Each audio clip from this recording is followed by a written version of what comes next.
Okay, welcome back. Sorry, we've had a couple of IT today. How about you? Okay, ladies and gentlemen, it's my great pleasure to welcome our next speaker, VanHeerden, who's CIO at Brookstone. Brookstone's a very interesting business. It's now a leading retailer in a whole range of things, in retail, wholesale, design, development, and so on. But it hasn't always been that way. They went chapter 11, I think, about 3 years ago, and I'm sure Laura's going to tell us all about that.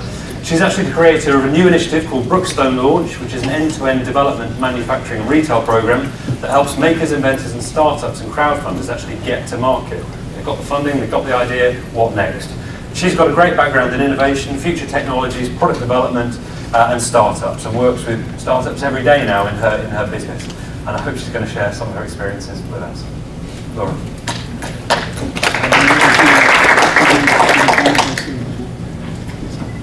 You guys hear me okay? All right.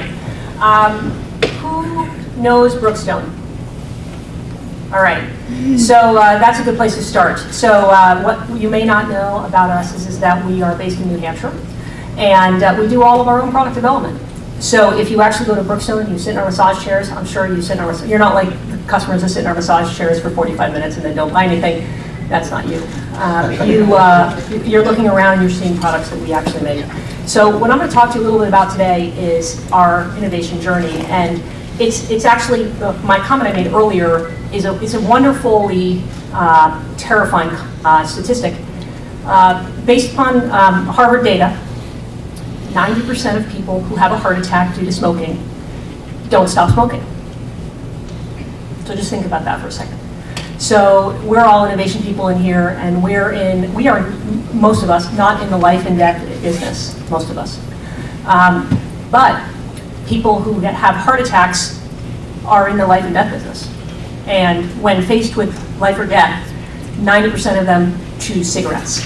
So when Brookstone went bankrupt in 2014, that was our heart attack. And this is a little bit of a story about how we transformed.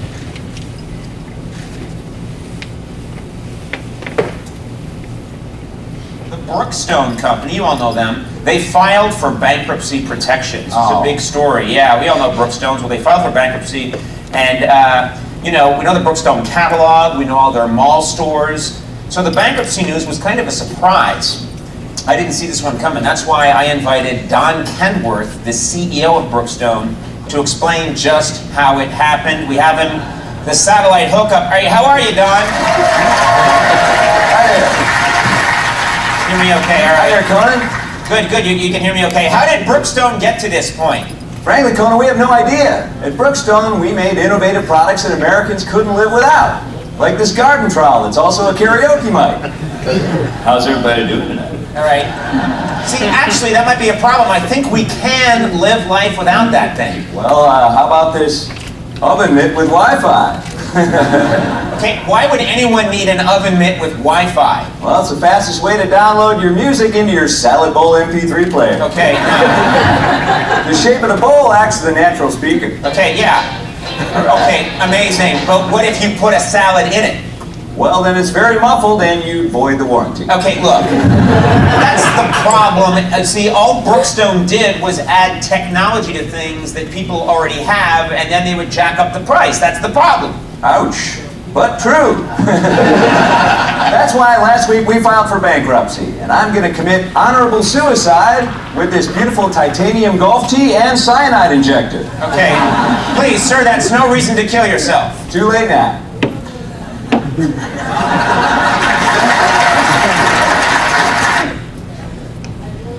So that wasn't true.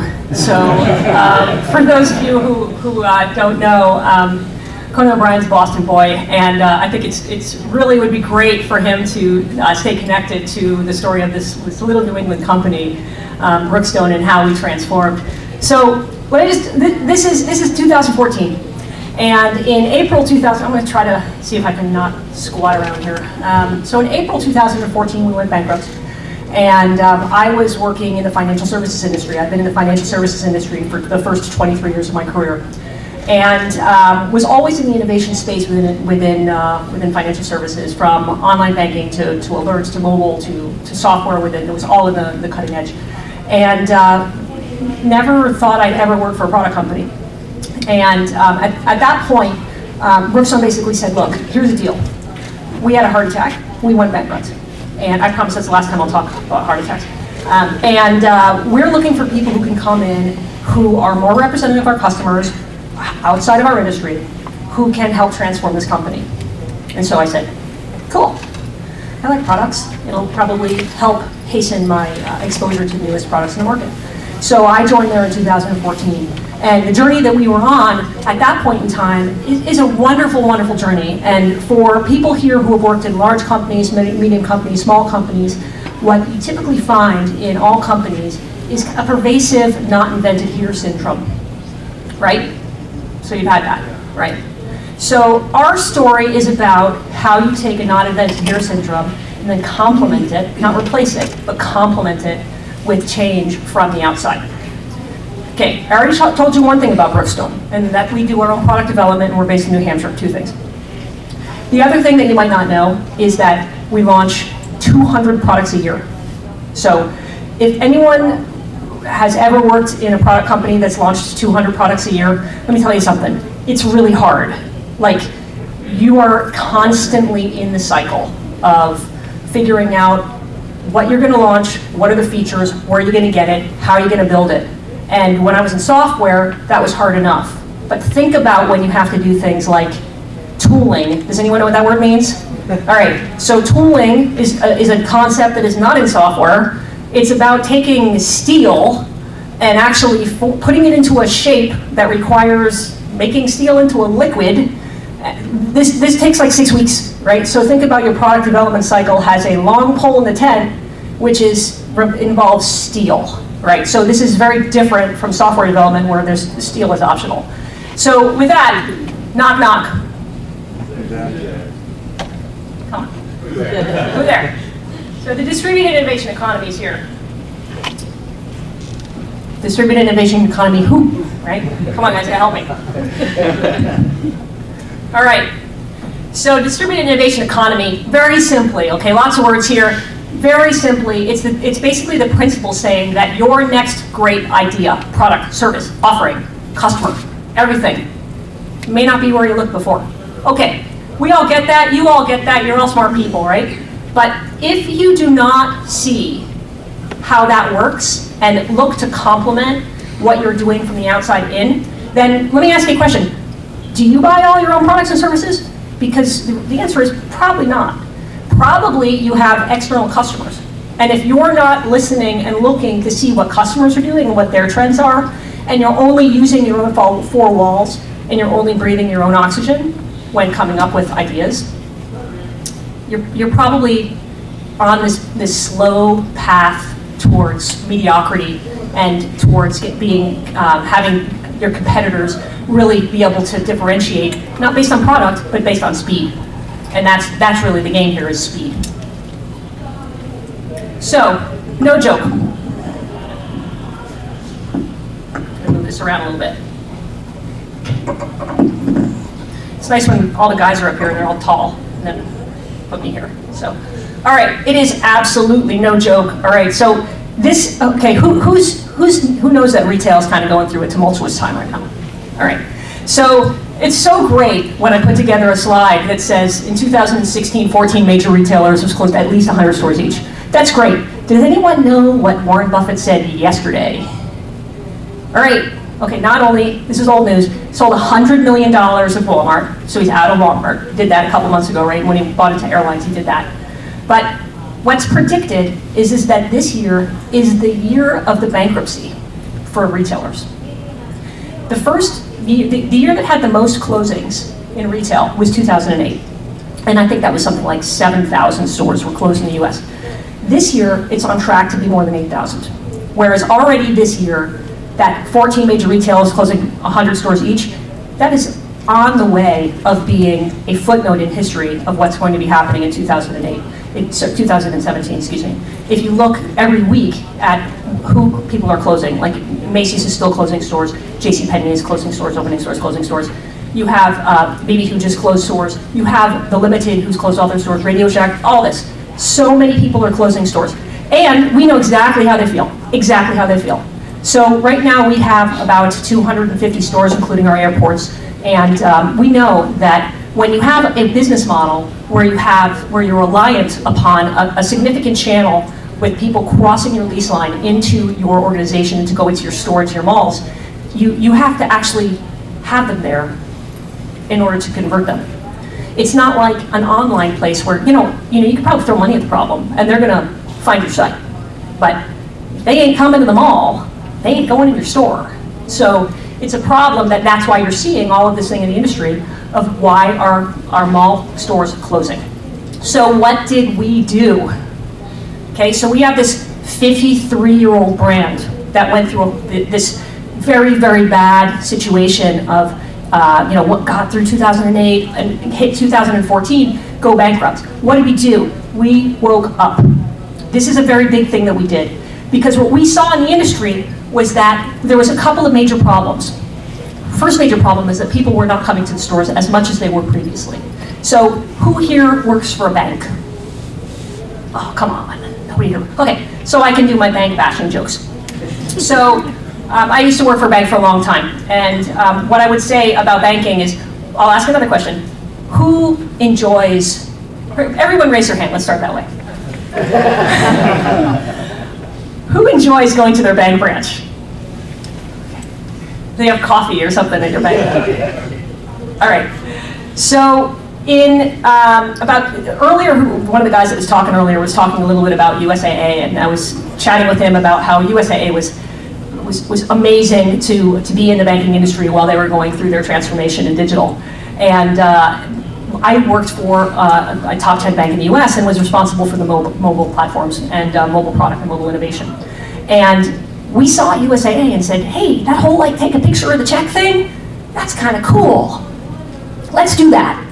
And we were 8th out of the top 10 banks in the US to be able to do that. And literally, I had conversations with people that went like this. Hey, so let's let them take a picture of the check and deposit it. But they won't come to our branch anymore. They don't want to come to the branch anymore. Why?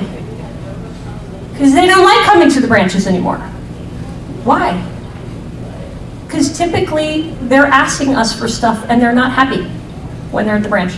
So you see how what USAA did in terms of their transformation, how it really led the industry, and the parallels to what they did in being able to allow people to deposit a check on a phone, and to be able to do that, and really is so much in parallel to what happened with the internet and is what is happening with retail, where retailers are now going through the experience where you don't have to go into my store. You can, maybe in a year or two, you'll be able to put on VR goggles and be able to experience the products before when you're in your living room. But now you can actually go online and see everything. This was a problem. We were not able to fast react to it. We were not able to fast react to the fact that when people would come into our stores and we were able to convince them to come into our lease line or go on our online site, that they were instantly able to compare our products to other products and do all of the surfing that everyone all hears about is bad news. They were able to do that instantly without actually being able to touch or feel our products. So, you know what? Our massage chairs are great, but they're expensive, right? You can find a massage chair really cheap, but if you don't sit in those 2 massage chairs and you decide that you want to make a decision purely based on product cost, you know what? You might pick the cheaper one because you didn't experience it first. That's what's happening in this industry, and that's what we experienced. So when we woke up and we said we need to look differently and we need to experience this differently, one of the things that we did was we brought in new thinking. And we were really fortunate that we had this article done about us last year, and the whole focus was about how women of innovation. And so one of the things that we did was that we hired a whole lot of new different thinkers who came in from different industries. Not all women, but there were quite a lot of women that came into the organization because, surprise, surprise, okay, the people that say they go to Brookstone and shop at Brookstone, guess who is the #1 shopper of our brand?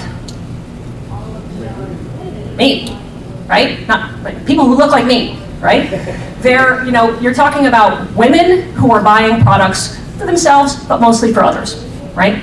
So when we were able to bring in more women and different thinking into the model, it helped us really recreate what we wanted to be able to do. But that was not enough. Okay, that was definitely not enough. One of the things that we did, just like when people were grasping onto the internet and saying, oh no, I mean, I really don't, I want them to come to my branch, I really want them to come to my store all the time. We looked in and said, you know what? The industry is changing even more than that in retail now. Even more, right? And so when people were talking earlier about co-sourcing, crowdsourcing, all that stuff, all right, let's go through it. Game changers. This is the fun part. Sorry about the eye chart. So I have this opinion after, I don't know if anyone watched American Idol through the, whatever, it felt like 50 years it was on, but the first year it was on in England, and it was called Pop Idol. That was about,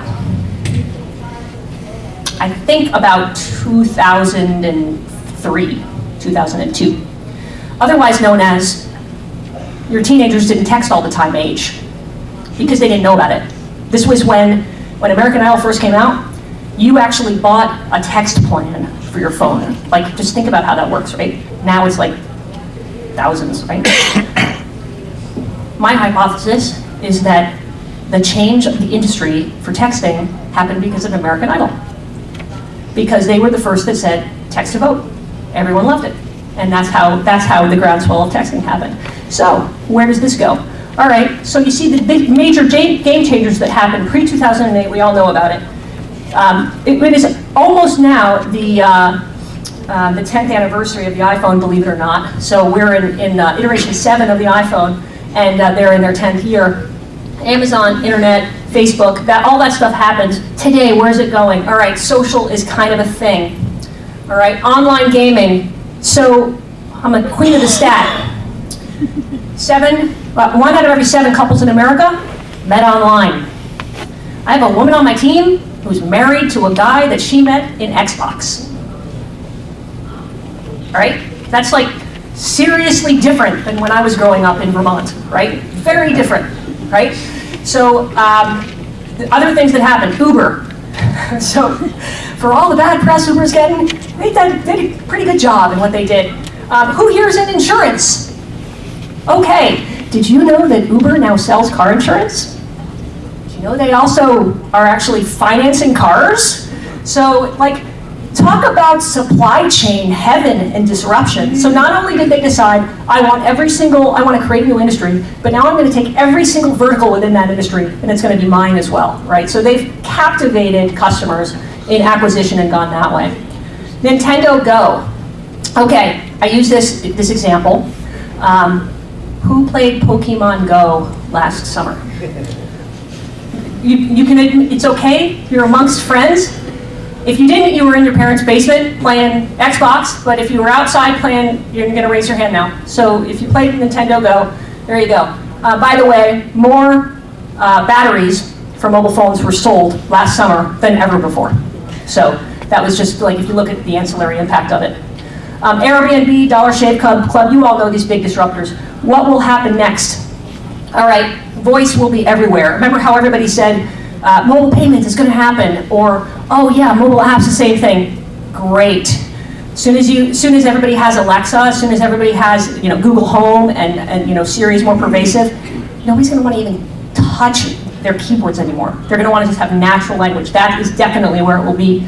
And all of these other technologies will be leveraging off these technologies. However, I don't know about the current political environment, but government regulations will probably be in a position where they will still continue to try to protect us and what can happen, the bad things that are happening in technology.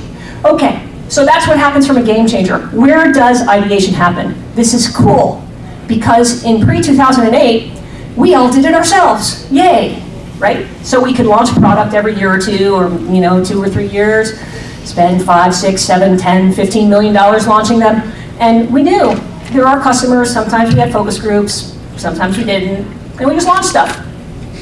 Startups happened, patent trolls happened. It was all of these cool things that happened. Now, 2008 to 2017, maker movement. Okay, Anybody can be a maker. Science programs, STEM programs, all these things are now happening throughout the industry. You want to know what's the next best thing to educate your kids on? It's called the maker movement. That's where they're going to be learning how to be engineers, science, everything, right? All that creativity. But then Shark Tank happens, the new American Idol. Think about it. Anybody can have a startup. So these guys created this wonderful, wonderful platform called Shark Tank, which was actually, funny enough, it was first launched in Canada. It was called Dragon's Den, and then it became Shark Tank in the US. And now everybody watches other people pitch products, so everyone thinks they can do it. In the future, corporate acceleration, anybody has worked with companies like Mass Challenger, Techstars, that kind of stuff. There are companies spending $9 million, writing $9 million checks in order to be able to have corporate innovation programs.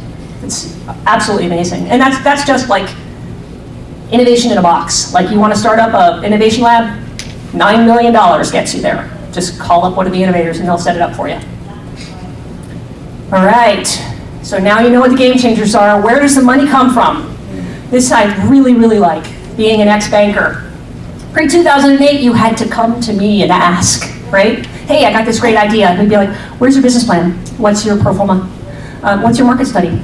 All these types of things. Basically, all we were doing was being risk adverse, right?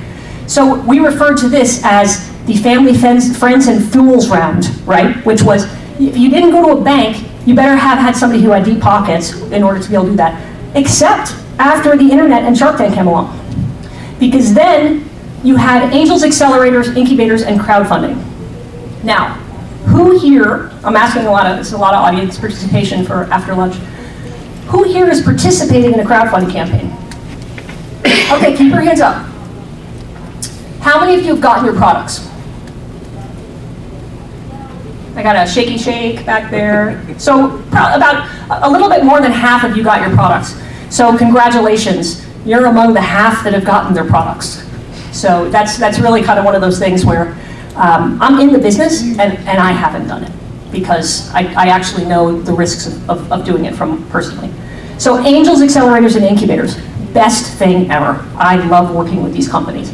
They are like the college entry police that see all the applications and then cherry pick the great ideas and companies, put a little bit of funding in, teach them through this mini MBA program. It's actually amazing. And then companies like mine, who are on the forefront of being able to pick innovation, who build partnerships with these companies, can see the screened companies that actually have made it through all of the rounds.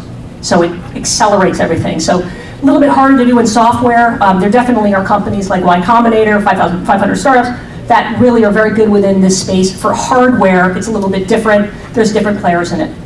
Crowdfunding. I love crowdfunding. So work very, very closely with a group called Indiegogo, and Brookstone is a premier partner with them. And a little more on that later. Let's put it this way. If you want to know if your product will sell, how about selling it before it exists? That's what crowdfunding is. So you want to know if your product will be successful? How about if a whole lot of people bought it before it existed?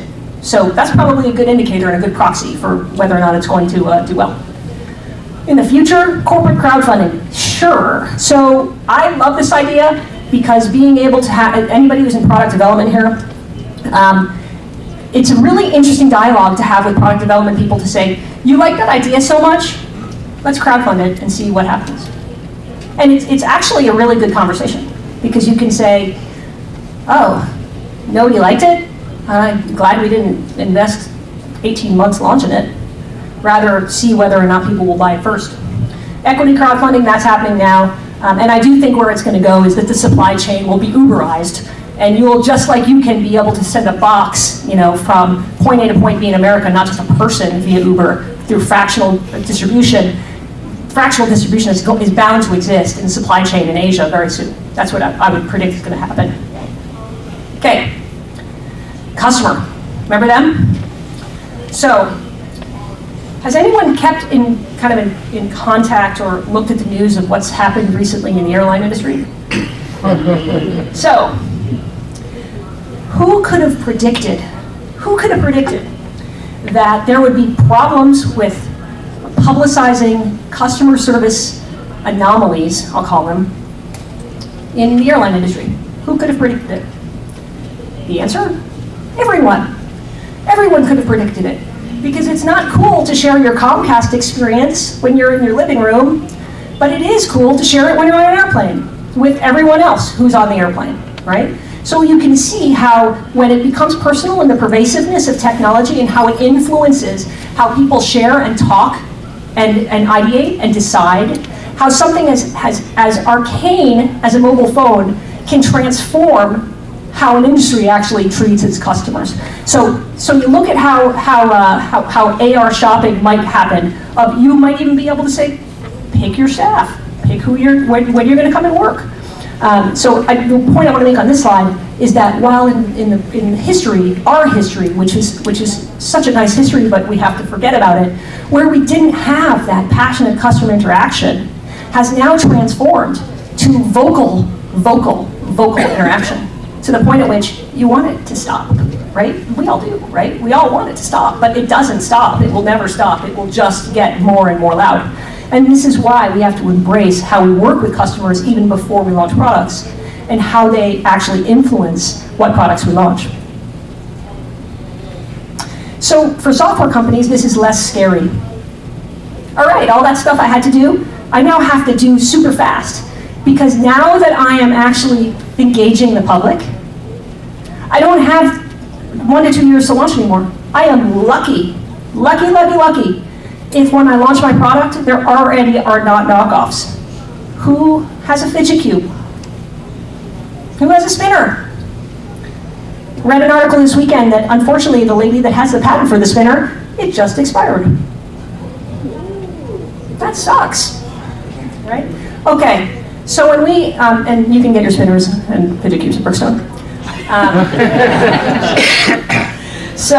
When we launched our innovation campaign, we had 3 goals, 3 lofty goals. New products faster, more relevant, and less failures. Because I can tell you, we've launched some things that have not been wildly successful. And so when we actually try to do that, if you look at those 3 goals, you probably all can relate to these goals. Because even if you're not a product development company and have widgets that you produce, you have products that fall into these categories. What did we do? First thing we did is we amplified our product development by diversifying it. We did not replace it. It still is responsible for the vast majority of what we do, but we amplified it by adding new sources to diversify our pipeline. Okay, what were they and what are they? First one, let me start in the bottom right. So it's pronounced B Labs, not Blabs. So B Labs stands for Brookstone Labs. And it is our internal development group that is everything from creative designers, industrial designers, engineers, etc., that are able to come up with these great ideas. A good example of that is that we recently launched a Frisbee that is also an action camera. So we married a Frisbee and a camera, and so now you can, and it doesn't spin. So the Frisbee spins, but not the camera. So when you throw the Frisbee, it actually is able to see in front all the time. So that's the type of stuff that our B Lab comes out with. Crowdfunding, top right. So in 2014, this did not feature at all, period, the end, in our team, at all. We looked at it and said, yeah, no, when they have product available, maybe we'll come and talk to them. Startups, few and far between. I was telling somebody at lunch that we found this small international startup, I believe it was in 2008, it's called Tempur-Pedic. So Brookstone found Tempur-Pedic, right? And many other companies that we found with startups through our networks of how we do. And sometimes we pick really good ones, like that one, right? So we've been working with startups, but not really in a, let's make it part of our DNA. Licensing.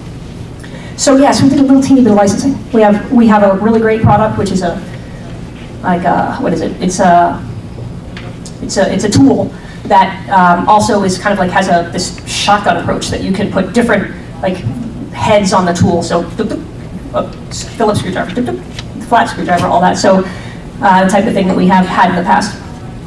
We didn't really have that as an emphasis though. Celebrities. We had one. We did one product with a guy from Biggest Loser, and it was a massage product. And that was in 2014. We did okay. International. God help us if we work with international makers before. It was like, they don't know anything about our market. I'm like, it's awesome. We can teach them everything. So we didn't really do a lot about international makers, but now we do. So these are key areas that if you look at it, we were very, very good, and we've always been really good in our history with that bottom right-hand corner, B-Labs. And we created the top left, and the startups and crowdfunding, we really started amplifying it. And then the innovation team was responsible for the crowdfunding side, the startup side, the licensing side, and the celebrity side, right? So they basically said, go figure it out. And we basically said, hey, you know what? This crowdfunding thing is a thing. And we have, in Brookstone, we have one of the worst kept secrets. We have the entire supply chain from the moment at which we come up with an idea, through the engineering, product development, manufacturing, logistics, marketing, and stores.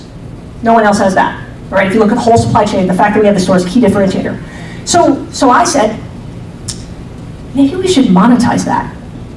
Like, you want to think differently? Why don't we work with these crowdfunders and then work with all the money they raised and launch their products? And then we have win. And we did that. And I'll tell you about the first one we did. Once we did this, we also embraced in our channels. Brookstone sells in stores, airports, our very, very fast-growing China business, online, catalog, through social media, and through a whole bunch of other partners. So we had 350 stores at Macy's this past Christmas. And so, you see, our fastest-growing channel actually is our third-party channel that we're working with. So now, onto the story of telling you about cat headphones. Who doesn't want a pair of cat headphones? Answer most of the people in here. So, I don't know if anyone has ever heard the expression elephant hunting. So, what elephant hunting means in the world of innovation is you might get really lucky with your first one, but if it's really, really, really good, you kind of have created an expectation that everyone is going to be really, really good, right? So the first one we did, after we created the partnership with Indiegogo and said this crowdfunding thing's a thing, we found these two girls out of UC Berkeley who created cat ear headphones. One of them was an anime artist, one of them was a finance major, 23 and 26. They 3D printed this cat headphone thing. It literally is, I wish I should have brought it, but it looks just like that thing in the top right-hand corner. It's headphones that light up, and the benefit is also the speaker is on the ear, so you can press a button and everyone can hear your music as well. So it's awesome. It's really, really great. So they put this product on Indiegogo, and anyone want to guess how much money they raised? $3.2 million. They sold 22,000 of these before they existed. And they had a problem. It's called night terrors. They didn't know what to do. So we had this fledgling relationship with Indiegogo. We came in and said, we're going to do this product for you. And we licensed it. After we launched cat headphones, we had a big problem, which was, what are you going to sell on that same day next year so that it doesn't look like our sales are down problem? And it's horrific. That it's a brand new world for me to think that way. So we were like, oh, what are they going to do with this cat headphones? And so we wrote these names on a wall, and we said, who can we launch the next version of the product with? And we wrote down Ariana Grande, Katy Perry, all these different names. And CEO looks at me, and if anybody has ever said this to the woman in their life, you know what happens next. Yeah, you're never going to make that happen. So the CEO said to me, Lauren, you're never going to make that happen. I was like, watch me, right? So we figured out a way, and we were able to sign Ariana Grande for the next version. And during the process of launching Ariana Grande, who was by far the hottest artist, by far the hottest artist in 2016, her brother gave her a pair while we were negotiating it. And I was like, this is kind of cool. So literally going from being a banker to signing a deal with Ariana Grande in 2 years was kind of surreal, right? And then she has been all over media in terms of talking about this product with us. But the story doesn't stop there. Some other products that we've launched in this whole new section. First of all, for the question earlier, which was all about who played Pokemon Go this summer, I know you're all lying because you all played it last summer, and so did I, and so did everyone I know. So the people that didn't play it, the people that did play it, were not the people that were on Xbox, right? If you look at it, who they were is that these are the people that actually wanted to go outside, right? They wanted to go outside and play. So what we decided to do is we found through Indiegogo an Italian startup. So it clicks 3 boxes right there. Crowdfunding, startup, international. We found a startup out of Italy that we're partnered with to launch this thing called the Inceptor. It's coming in about August, September. And what it lets you do is take the concept of Pokemon Go, of going outside and finding things, and it turns it into playing laser tag with up to 200 people. So you're able to take this thing, and through your phone with this thing attached to it, and you're able to actually go and find people and be able to play with them. It's going to be great. So this is an example of something that we never would have done before. Okay, who has a travel pillow? They're all awful, right? We all agree they're bad. They're not stylish, they're uncomfortable, they're bulky. And so these guys, Bull Rest on Indiegogo, they actually hacked us in their crowdfunding campaign and said, look, it's much better than the Brookstone pillow. And we went, that's kind of cool. So we reached out to these guys and said, hey, thank you for the not great but free advertising of you talking about our products in your campaign. Let's talk about actually launching your product. And so this is another example of a product that we took with a startup that actually had crowdfunding, and we took it and said, we're going to finish the design, we're going to put it in manufacturing, we're going to finalize it, and then poof, we are going to get you 18 months faster into national retail than you ever could possibly do on your own. And we launched this for holiday this past year. So this is a pillow that is, not only is it stylish and cool, but it lets you wear your headphones, which other ones didn't before. Licensing. Yes, we did dabble in licensing. And this is an example of a product that we launched this past year, which was with Google, which allows you to stream over Wi-Fi. Now, back to the Gronk one. Sorry, back to the Ariana Grande one. I already told you a little about this. Super cool. It was a little bit surreal when she signed mine, right? So it was like, I've got to meet some pretty interesting people through my years. She's like this big, and she loves this product. We actually were not going to put her signature on it.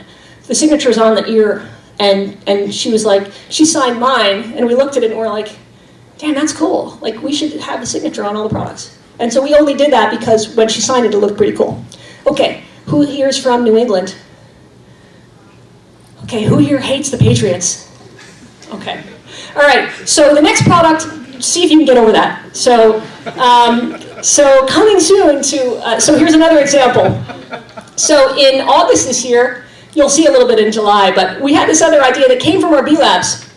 And this is how how we basically amplified how we did product development through really understanding that everybody has their place in it and everyone can contribute. So one of our product development managers was out on the beach playing football with his kid. And he had one of the Bluetooth speakers with him. So he had the speaker and he had the football. And then he went, just like this. He's like, why can't I have it do both, right? So we said, I don't know, why can't we do that? So basically we launched this, we have this football that is about this big. It's like a Nerf that has a couple of key features of it. One, it's a speaker, right? That's kind of cool. So you can throw it and play tunes at the same time. Second one is that it lights up and it has about 10 different colors that you can set to it. And then, so we were like, all right, how many are we going to launch? What are we going to plan for? How many are we going to buy? And we said, okay, we think we're going to sell about 10,000 of these. So when we do the first manufacturing runs in engineering, let's do 10,000. And then my team sat back and said, imagine how many we could sell if we had Rob Gronkowski. So our team worked together with product development and said, we're going to go get Gronk. And we did. So we're launching this ball with Rob. It's called the Gronk Ball. And it's actually amazing. And it's funny because when we went to his house and we played catch with him with it, he said to me, so Lauren, And he's an extremely bright young man. He's super bright. And he said to me, Lauren, so how far can you throw this ball? And I said, Rob, you can throw it 30 yards. He went, 30 yards? Really? I said, Rob, can you throw the ball 30 yards? He went, no, I can't. So I said, yeah, it's not the Brady ball. It's not a 60-yard ball. It's a 30-yard ball. And he went, okay, I get it. So, and we're going to be launching a couple other products with Rob, but this is an example of how we've really mingled the various product development areas within our team. Next, Hamleys. If you're from the UK, you've heard of Hamleys. They're one of our sister companies. We launched some of their products. And ground-up product, a rover that we launched this past year that goes, it's amphibious. It's like the duck boat camera whole thing. All right, lots of products. 4 of them wouldn't have existed without our innovation department 2 years ago. 4. Okay, not convinced yet? Want to see some numbers? 1. The first 2 years achievements. First one. Yes, we're recognized as an industry leader because we were really the first that looked at this and said, we should be doing something very different because we're a retailer and retail needs to change. And when we changed, 3 of our top 10 products for holiday came from this channel. 3 of our top 10 for holiday. So that is crazy, crazy, crazy that happened so fast. Now, still not convinced? Remember how we talked about how you have to have the CEOs give you the money? Well, we didn't, right? We were post Chapter 11. We had minimal budget, and we were still able to achieve a lot.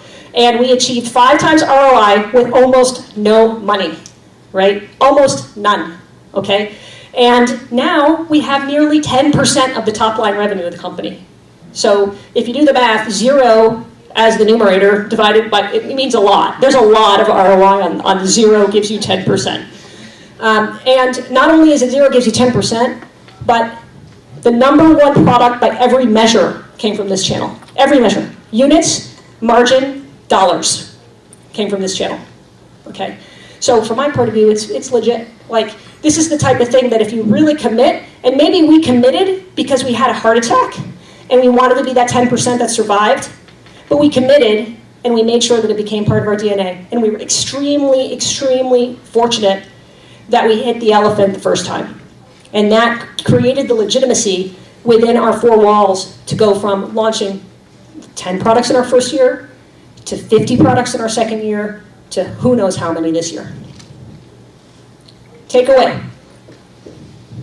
Resistance is futile. Seriously, if you are looking at this and saying, yeah, it's cool, all fun and everything, you guys make cool stuff, but we're a serious company, and we are not going to look at the outside for other ideas. Imagine what happened when the internet happened if you would have said, you know what, it's not really going to happen. It's not a trend. You have to look at this as a major disruptor. The entire market with TV and Shark Tank and all this, it's going to happen just like text messaging happened. If you don't see how the outside will influence on the way in, you're going to have a problem of competing with us. Number 2, make one small step for makers, 1 giant step for corporations. I highly encourage you to have the person who speaks with the startups know how to speak startup, because they're different. They are very, very different, and they're motivated by different things. They're motivated by passion. They're motivated by money, but mostly by passion. So you should have somebody in your organization who is liaising with these startups, who actually knows how to speak their language. And by us, my husband's a crazy Star Wars fan, we still have much to learn. We're only in our 3rd year of this, and this year will be our biggest year in terms of the innovation portfolio. And I fully expect that we will have at least 10% of our holiday going again from this year, if not 15 or 20%. So with that, just want to say thank you very much. And I really, really hope that our small company and what we have done to be able to embrace innovation and how it's changed us is something that you can glean a couple of pieces of information from and be able to see if you can apply them to your own companies. Thank you.